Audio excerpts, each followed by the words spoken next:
Мен Бекишева Айжан Магаовна, Алматы қаласы нөмірі 69-шы жалпы білім беретін мектептің бастауыш сынып мұғалімі.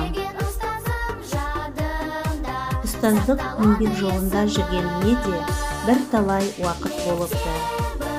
Әрбір ұстаздың өзіндік орны бар. Ұстаз жолы ұлы жол демекші, оқушыларға жан-жақты сапалы білім, жақсы тәрбие беру менің міндетім деп санаймын. Ұстаз болу бала кезімнен арманым еді. Қиыны мен жеңілі, қызығы мен қуанышы мол болған ұзақ еңбек жолындағы өмірлік ұстанымым әрқашан шығармашылық ізденісте, ой қозғалыста болу. Бала жүрегі кішкентай күй сандық. Сол сандықтың кілтін тапсаң ғана ашылады. Мұғалімнің қолында әр кезде сол кілт тұру керек деп Мұхтар Шаханов ағамыз айтқандай, әр баланың жүрегіне жол табу, бала бойындағы дарынды ашу мұғалімнің ең басты міндеті деп ойлаймын. Мектеп балалардың екінші үйі болса, ұстаздар екінші анасы десек те артық етпейді.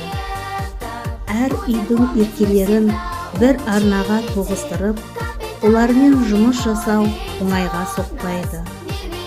Алайда баланың тілін тауып, тілдесу, жақсы тәрбие берудің өзі бір үлкен ғанибет.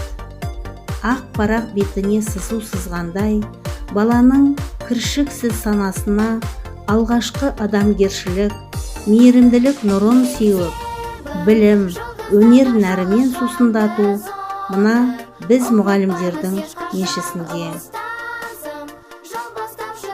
Ұстаз болу жүректің батырлығы, ұстаз болу сезімнің ақылдығы, ұстаз болу мінездің күн шуағы, ұстаз болу адамның асылдығы.